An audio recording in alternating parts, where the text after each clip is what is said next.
With that in mind as my key objective, I'd like to turn to you, Angela, if I may, because we've got, with this complexity, a challenge when you're looking at this from a financing perspective. It's already been mentioned.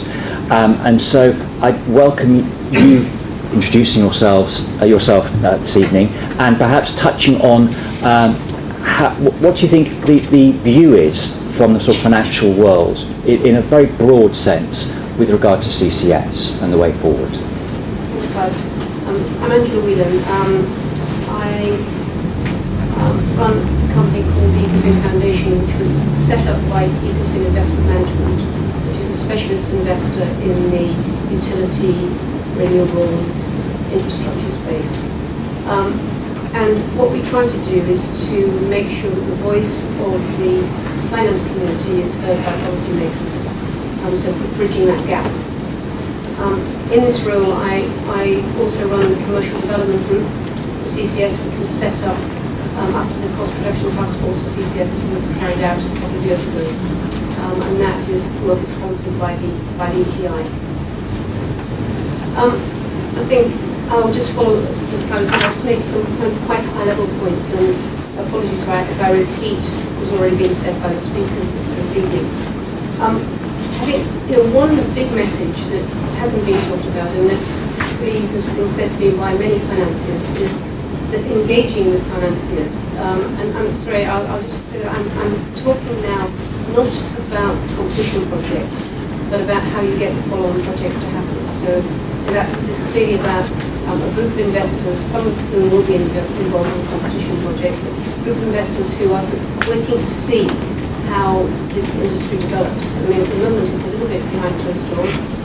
Those negotiations are going on, but what I think is a key message that we've picked up over the last couple of years is that both the competition projects and the other projects that are out there, this is really should be about developing an industry. It is not about getting too effectively what the museum pieces and stranded assets off the ground.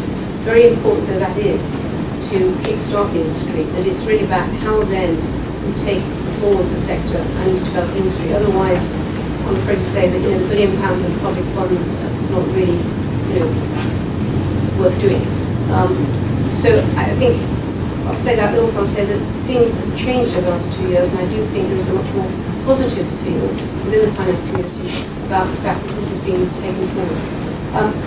One thing about engaging with financiers, I think it's very important that the funding environment, the risks that financiers are willing to and able to take, and what policymakers could do to incentivize investment in the sector, could actually be improved by having a much more engaged approach.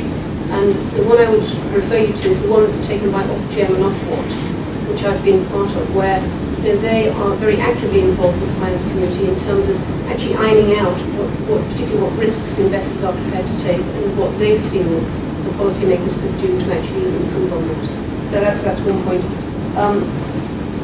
General point again about visibility of returns. Of course, a line of sight for CFD for the follow-on projects is very important.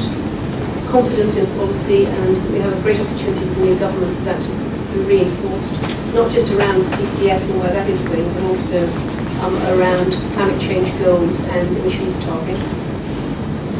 I think one point I picked up quite recently is Will alluded to the fact that there was some funding that was going to a few follow-on projects. So the industrial project in Teesside has $1 million, Summit Power has 4.2 million.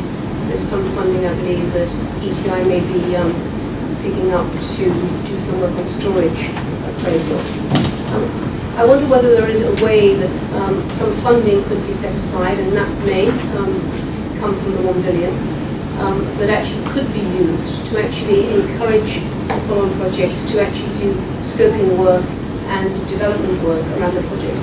I think that would send two very strong messages. It would send a message to the investment community that the government is seriously keen not just to develop the two competition projects, but also to develop the follow-on industry. And I think it would then keep projects that are actually in the game now, and some have disappeared off, but we'll keep them in the UK. Actually, I think, give them something to keep going on. May even be matched funding from their side, but I think that would be a big question. And of course, the key to that is that if that is seen to be, really happening, it not only affects the interest and bringing the finance community with you for follow-on projects, it also positively affects the cost of capital for the competition projects where funds are being raised. Thank you very much. A natural follow-on to that, Richard, if you'd like to introduce yourself. You very much get your hands dirty on the financing side of life. Perhaps you could share some of your particular experience on going out and seeking the financial support. So I'm Richard Simon Lewis. I'm head of finance for the White Rose CCS project. And my background, just to give you a sense of where I've come from and how I've gravitated towards CCS, is I've been involved in financing CCGTs, renewable projects over the last sort of 25 years, heavily involved across Europe and the Middle East, and specifically in the UK. And I think what we're seeing in relation to the evolution of CCS and CCS coming through in the UK, I think is a function of a number of different things. I think clearly, the commercialisation program that's been put in place by DEC, I think has been a real catalyst. I commend DEC for the vision that they've shown in putting that program in place, but also for the work that they've done in sort of funding, follow-on initiatives to bring forward the follow-on transactions. But I think basically where CCS is with the funding community is that it's akin to where the offshore wind sector was back in 2007, 2008. And at that time I headed up renewables at one of the big UK banks. And it's fair to say that when we were asked to look at those deals, essentially it's a heavy lift, basically getting your head around the technology, understanding the risks, basically having a strong sponsor group, appropriate risk allocation, visibility around regulation and stability of regulation and the underlying economics of those deals over time is no different to where we are with CCS now. So basically the banks that got involved in funding offshore wind in 2008 were the banks that basically had specialised energy groups. These are teams that are incredibly knowledgeable both around the market themselves but also the technology, and are willing to get involved in structuring these deals and taking long-term funding commitments over a significant period of time. Now clearly when you look at what has happened with offshore wind in the UK and the incentives that were put in place by government to get offshore wind off the ground and to create a sustainable supply chain and create a world-class platform for offshore wind, it's exactly the same position that we find ourselves in now for CCS. So essentially what is different to where the market has been maybe over the last 5 years for CCS is that electricity market reform is the absolute catalyst for CCS. If you look at what a contract for difference, I'm clearly bound by confidentiality in relation to the detail of what we're involved in through the commercialisation programme, but I think DEC themselves have referred to the CFDs being provided for whatever project or projects are taken through commercialisation as customised CFDs. So if you look at what we're getting, or what we're potentially getting through the CFD, if you look at the enabling grant funding that's coming through, or potentially coming through from projects that are selected and taken forward into the next phase, and you also look at the economies of scale of these projects. So I can recall having a conversation with a very large European bank 3-4 years ago about the two places in Europe where you could develop enormous economies of scale for CCS clusters. One was Rotterdam and the other was the Yorkshire and Humber region. And I think if you take a region like Yorkshire and Humber, which is responsible because of the energy intensive nature of the industries in that region for 20% of the UK's emissions, and you basically allow a project, a CCS cluster project to be developed in that region, effectively what you get are enormous economies of scale. So with our project, we are designing a project which is going to be capable of capturing 2 million tonnes per annum of CO2. Government, I think, has come out on record as saying that they are willing to support common infrastructure, right-sized infrastructure through the transportation and storage system that we're building as part of a full-chain project to accept 17 million tonnes of CO2.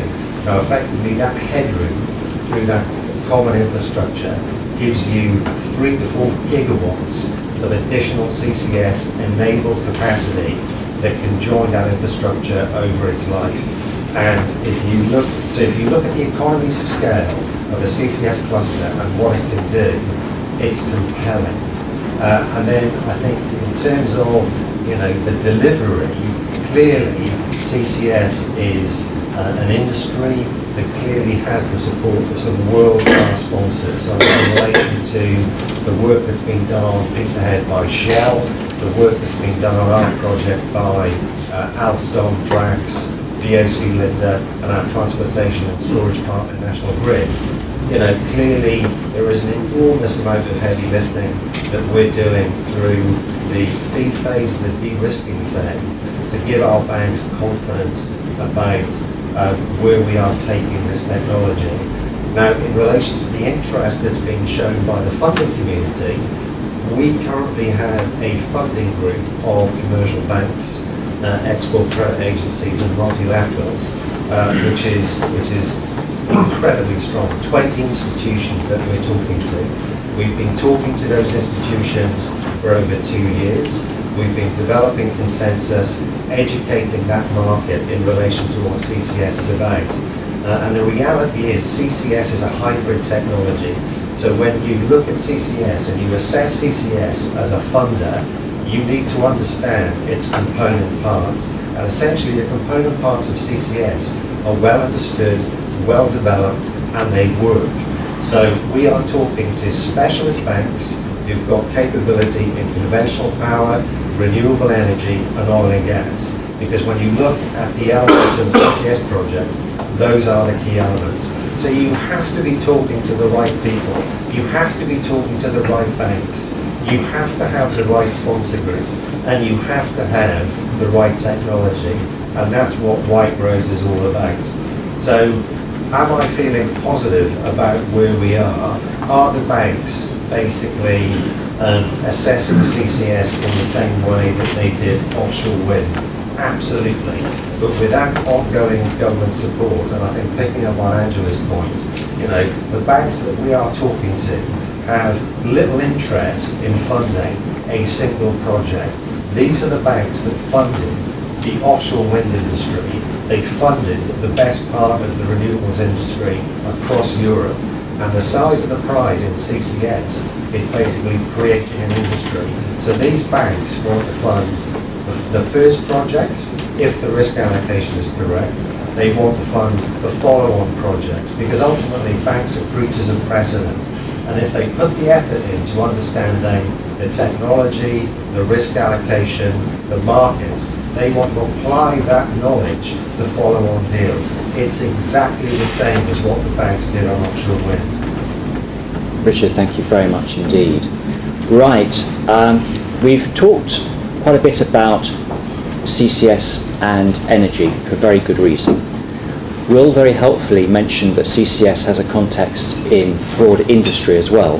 He mentioned iron, steel, cement, oil refinery and chemical industries. I'd like to take a couple of steps back and ask perhaps a slightly challenging question now, and that is, where does CCS and energy fit with renewables and energy storage? Because it could be argued that the two, for focus, political attention and funding, especially on the energy storage development side, are competing. And also throw in the mix there technologies which are based around carbon sequestration. At the end of the day, the atmosphere doesn't matter where the carbon dioxide molecule came from. If you absorb it from the atmosphere, it's good no matter what. So potentially there are two other quite substantial areas demanding support, whether it's through regulation, whether it's through funding. Will, I'm interested in your thoughts here as to where you feel the balance lies with regard to CCS and energy, renewable energy and energy storage, and then other carbon sequestration technologies.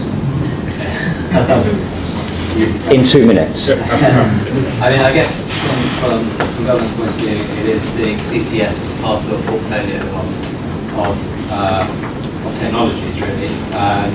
I think the value that CCS provides, and Dan alluded to it earlier, is that CCS can provide a flexible generation to a decarbonised electricity system, which is made up of increasingly intermittent renewables and baseload nuclear, which is pretty flexible to changes in demand, and CCS can act as coal and gas plants do now in terms of providing that flexible generation.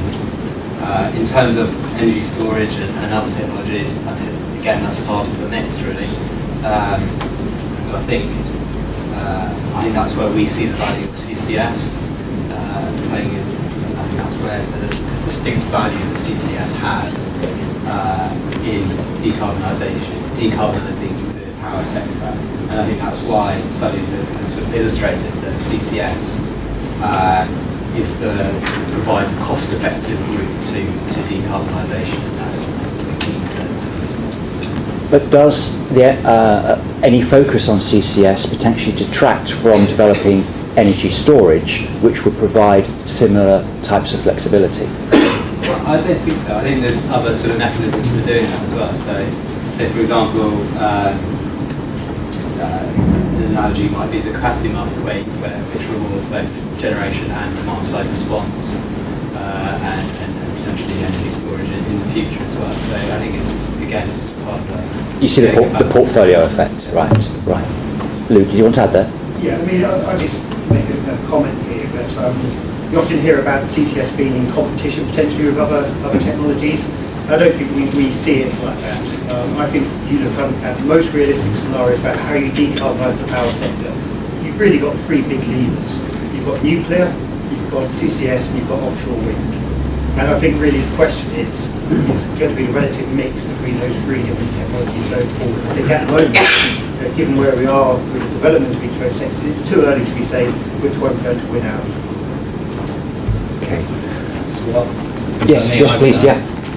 CCS comes back to being the most flexible option because the cost structure of CCS is such that it can compete with the nuclear industry for the baseload manufacture of electricity.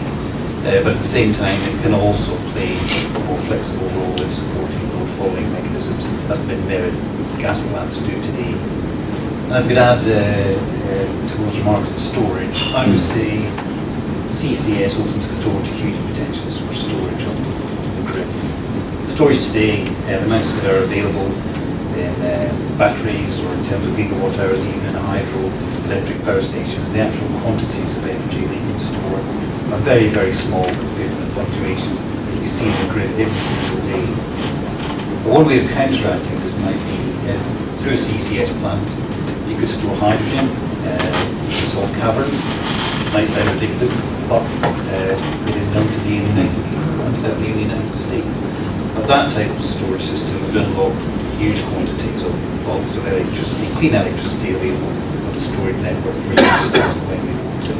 So I think CCS opens the door to new potential for storage of very significant grid level quantities of electricity that we can dispatch under.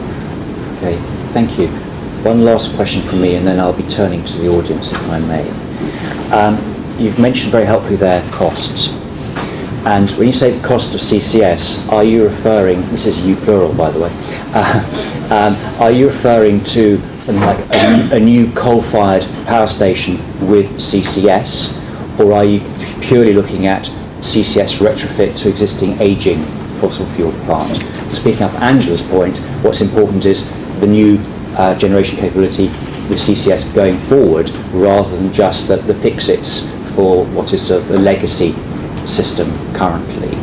So I want to look at sort of the costs, and we're all saying that the costs are coming down. What do we mean by that, please? Well, I was referring to costs of new plants. But I Right. think there'll be interesting projects in both fields, both retrofits for our existing stations and particularly new capacity with CCS. Okay. I think we're going to lose a lot of capacity. We've already lost over 10 gigawatts to the directives that made us remove emitting sulphur from the power station. We're going to lose over 10 gigawatts in that respect. We have to replace that. The retrofit projects, although they may be attractive, aren't going to do that. We actually will need new power stations pretty soon. And then, as was alluded to by Luke, it's kind of not a race, but there'll be a certain amount of nuclear comes on perhaps, and a certain amount of coal or gas and CCS. We don't know exactly how much, but I know from our work that's competitive. And both these technologies, the nuclear and power with CCS are competitive. And to be competitive, do you need it to be clustered? Clustering of stores so that you can use oversized pipework is definitely a fundamental piece of the economies of CCS. Studies that we've done shows that certainly at one end of the scale, the idea that every power station can have its own pipeline and its own store, that's going to be prohibitively expensive. There's going to have to be some cooperation to build the economies of scale into a CCS network. And it not only builds economies of scale, it builds robustness into the system. Multiple stores and multiple providers are providing CCS. There's more resilience in the networks than there would be on full solutions. Okay. I pause and scan. Oh, yes, thank you. Yes. Hi, it's fascinating and learning a lot about the subject, which is what I don't know too much about. But I want to pick up on the last points around the fact of whether the feedstocks, your view on whether it's actually going to be coal, or whether it's going to be biomass, or does it not really matter what is actually going to be the fuel we actually will be combusting and then providing into CCS if we're going to meet the demand capacity requirements of the UK?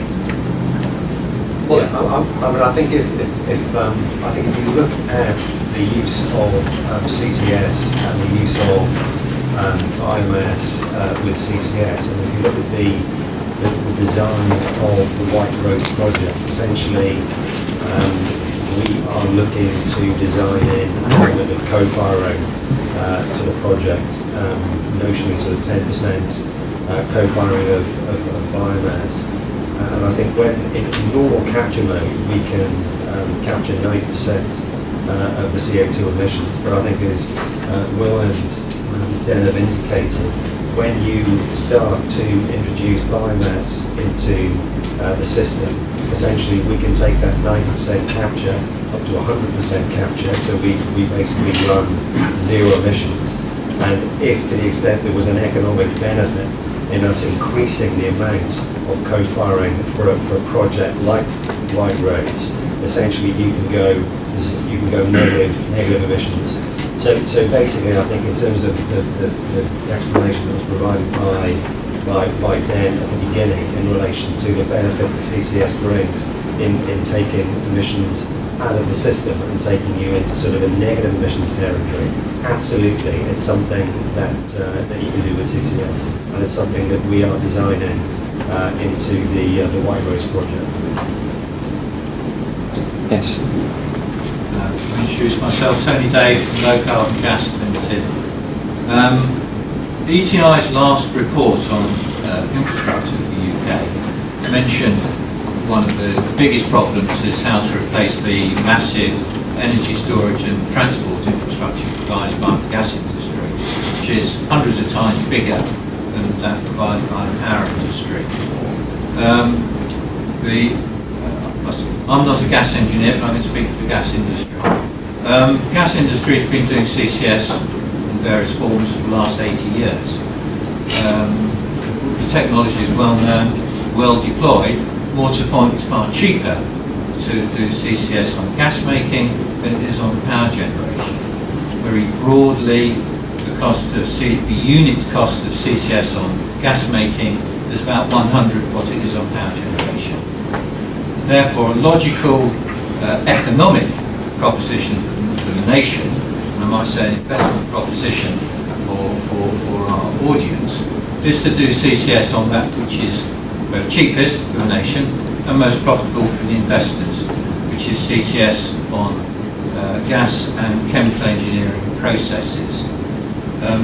Very fortunately, Parliament cottoned onto this, and late in the passage of the Energy Act, an amendment was introduced, Schedule 4 to Clause 50, Section 57 of the Act, which allows for CFDs payable for low carbon gas passed through the gas grid to downstream existing gas-fired power generators who can get the CFDs for doing business as usual, provided they pass the money back upstream to a low carbon gas producer.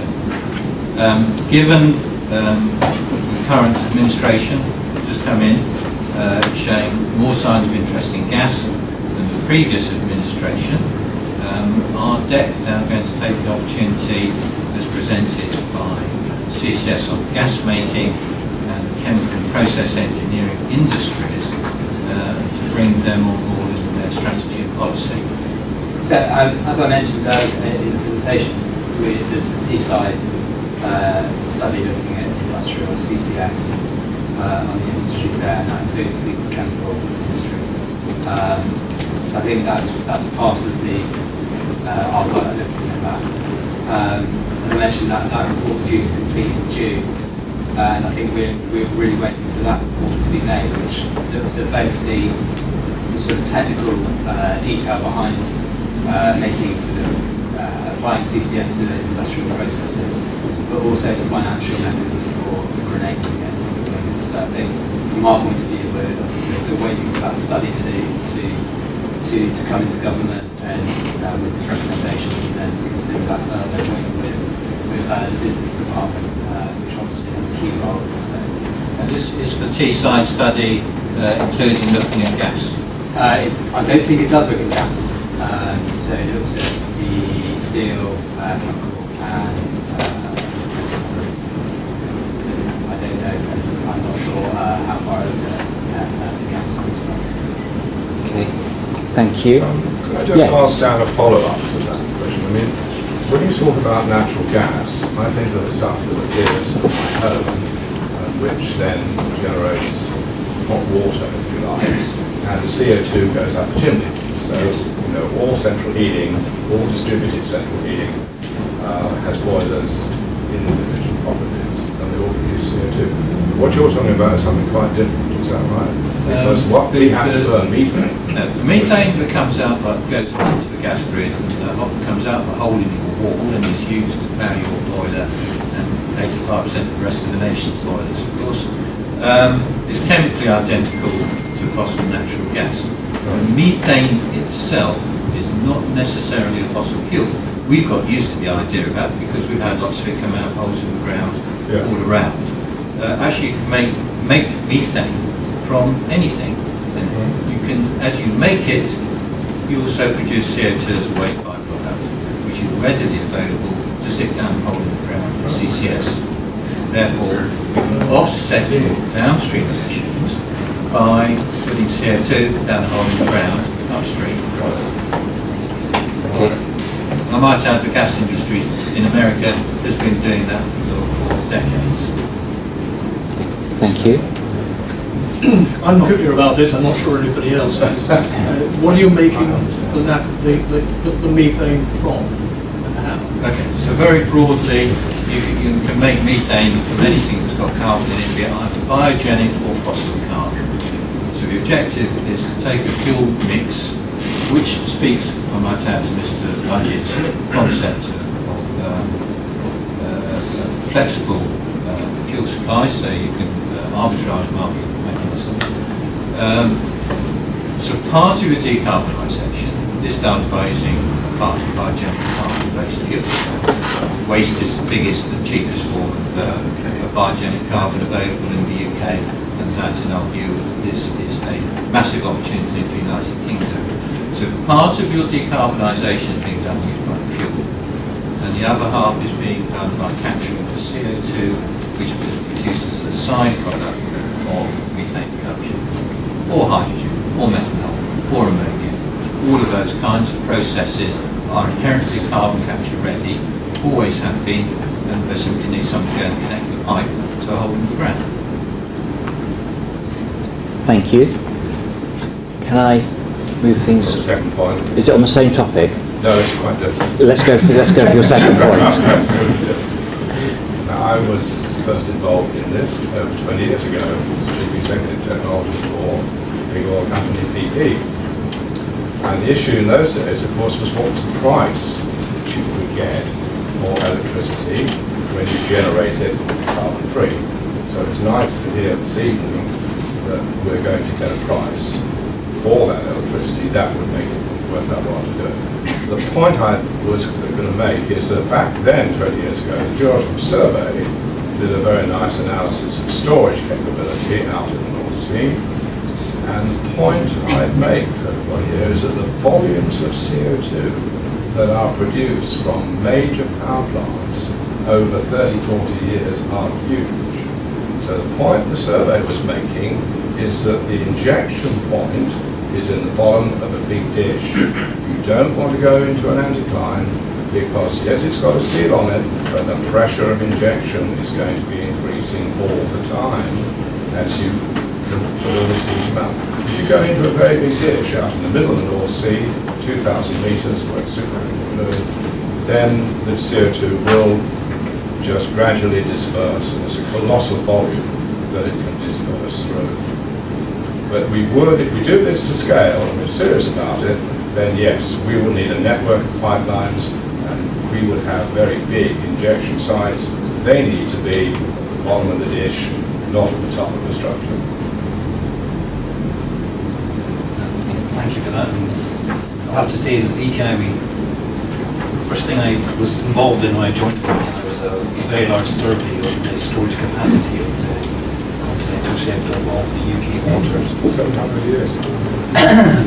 We identified what we believe is most of the structures that could possibly, after appraisal work, be suitable for CO2 storage. We identified, in fact, some 70 to 80 billion tons worth of capacity across the whole of the North Sea. If we went to CCS, absolutely hell for leather, by 2050 we only use 3 billion tons. So it's true that we haven't done enough appraisal work on the 78 figure, and that figure may shrink as we look harder, eliminate certain avenues for inquiries, but equally the natural capacity is right to go for that. So take your point, it's very hard to get around the volume of liquid you're squirting into rocks, and the only comfort that I have is that it comes out of the ground. A lot more viscous in similar quantities, but yes, we'll be needing a very large number of injection wells to deal with CCS if we put it into its fully full state. But even when we size those, it's still a fraction of the oil wells we drill in the North Sea to take the gas out. So we're trying to size the industry at 10 gigawatts, not 20 gigawatts of power that we investigated. A, we have the storage capacity, and B, we're not going to have to reinvent or redevelop something of gigantic proportions as the oil industry. If we plan it, we do it economically for a small number of hubs, mostly along the eastern coast of Scotland and England, and with a relatively modest lengths of pipeline and storage facilities. Thank you. There's a new hand up. Yes.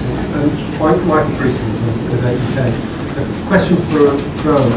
You mentioned in your slides waste and products as an output, potential output. I was wondering if you could expand on that. Is there any value in the product and what the nature of the costs?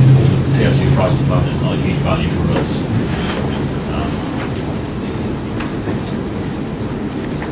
CO2 can be used in some forms, but there's limited capability and actually deploying it. I mean, my reference on that is Sorry, Grant, can I what are the byproducts, waste products we have, and we don't actually... Sorry, can I just interrupt? Can you hear at the back? Sorry, can I ask you to shout? You can't be heard at the back. So yeah, I mean, beyond the CO2, our particular technology, we don't generate any other waste products. It's not like a post-combustion agent system.